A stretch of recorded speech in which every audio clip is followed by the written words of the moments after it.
Hello, welcome back to my channel. I'm Yamina Collins. Thank you so much for joining me. Today I want to show you how I get this fun pink and yellow spring eye makeup look using face paint. I actually have been using face paint as makeup for about the last year. I use it every day because at the least I use the black face paint as eyeliner. So let's go ahead and get started and I'll show you how I do it. Okay, before we get started, I'm going to show you the face paint palette that I use. I have used this thing so much, the top is gone, like there's no lid on it. It is called, I believe, the Wolfe Essentials Art Kit. I got it in New York City. It is, or was, $80. I've had it for a whole year so far. And the main reason that I switched over to face paint is pretty much price. This palette was $80, and as you can see, for the whole year I've had it, practically every color is still full, even the black, and I use this every day. I've used this for a year every day. This is still going to last me another 2 to 3 years. Whereas with regular eyeliners, they were $20 and $30 a pop. I found myself having to kind of buy a new one every 3 months because they would dry out or just die out, and that starts to add up. But if I can hold on to this at $80 for 3 to 4 years, you can see the price savings. I also just love the variation in colors and the intensity in colors. So let's get started. In order to activate this palette, you are going to need a liquid. It does come with its own activating liquid, which I found completely inadequate. It was runny, it was thin, the same thing with water, it just didn't work. So what I use is whatever I use as a face finishing or setting spray, in this case the Scandinavia. I'm also a big fan of the Maybelline setting spray. And you just go ahead, and we're going to start off obviously with the black, and let's get our paintbrushes, literally. Okay, so I'm going to start off with a paintbrush, generic paintbrush. This thing probably cost me $1 or $2, and we're going to go ahead and get painting.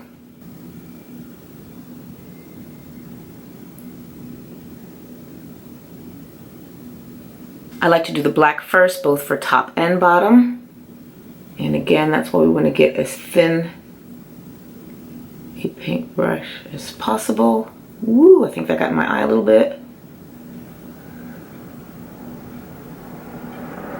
Now, as you can see from this eye, I never fill in the entire eye with black. I like to keep an open space because I think it gives me a wider eyed look, which I love. So we are not going to follow the entire eye line. I got a little black there, but that's okay. We will clean it up. Once I start my wing, I like to use a flat angled brush. So we're going to go ahead and use this flat angled brush. And let's get started here. Drawing a line.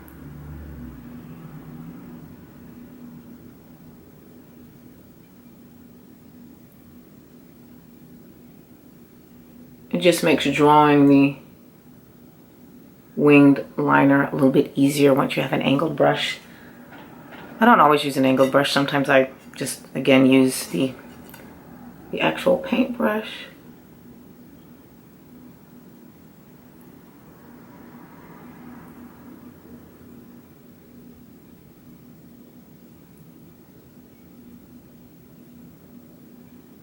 Okay, let's draw on the pink now. I have another just generic paintbrush, something nice and thin. We'll go ahead and reactivate the pink, or not reactivate it. We'll go ahead and activate the pink. And let's draw this very slowly and carefully. It is hard to draw a completely straight line. Not straight, but even line, especially in camera, but whatever I don't finish, I'll just go in and clean it up later. Okay.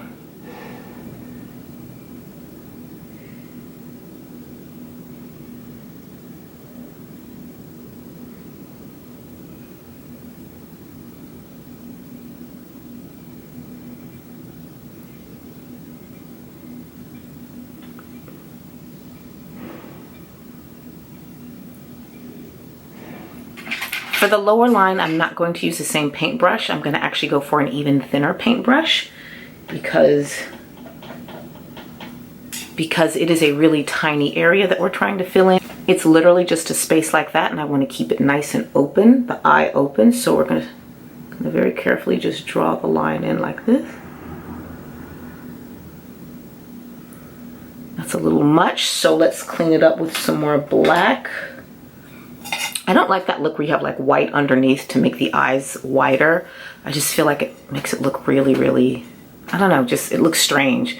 So while I want this eye to be open, I don't want it to look, I don't want too much lightness under the eyes, just a touch. So let's add a little more black under there. I think that's a little better. Now for the yellow. Again, different brush. This is for the yellow, a nice thin brush. We will activate the yellow with our Scandinavia setting spray. And I like to add a line in two places. One is right here, just below the winged liner, but not all the way to the corner. For some reason, I feel like if I put it all the way in the corner, it almost mimics wrinkles. Just my opinion. So I'm going to start it a little bit higher up. All right, and then we're going to go ahead and do the same over the pink, just at the very edge there. And obviously you can do this any way you want it. This is just how I like to do it, how I've chosen to do it. Okay. All right, and then we're going to go ahead and add in our lashes. I like to use the Kiss black adhesive glue, and right now my favorite pair of lashes are from NYX. These sort of spacey, not spacey, these sort of spaced out type of lashes. I don't like those lashes that are really heavy and kind of clumped together. The ones that kind of give you this really like dramatic, sexy look. I don't like that. I tend to like more wide-eyed, kind of feminine, kind of fun lashes. So the more spaced out they are, to me, kind of the more I like them. All right, this part's going to be hard because I do not put on lashes in cameras. I put them on at home. So here we go. Let's see if we can do this. I must say that every time I put on lashes, the black glue always or almost always transfers to the bottom part of my right there, like in that corner. It always transfers there. So no worries, after we put on the lashes, we'll just get some powder and clean up under our eyes. I don't use concealer under my eyes anyway. Lately I've just discovered the beauty of just powder, and that seems to stop a lot of the creasing that I tend to get. Let's go ahead and clean this up with powder.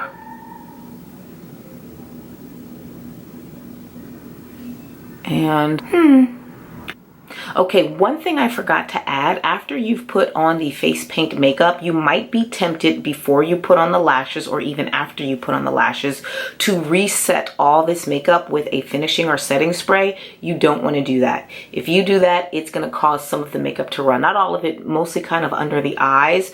Because again, this makeup is liquid activated. So set everything on your face before you put on your face paint makeup. And then you'll be good. Okay, so this is it. This is the final look. Thank you so much for joining me. I actually like it when my eyes are a little bit wider like this and a little bit wild. I think it goes great with a neutral lip and of course soft blush. So leave me a comment, let me know what you think, and I will see you in the next episode. Oh, don't forget to hit that subscribe button. Take care. Bye-bye.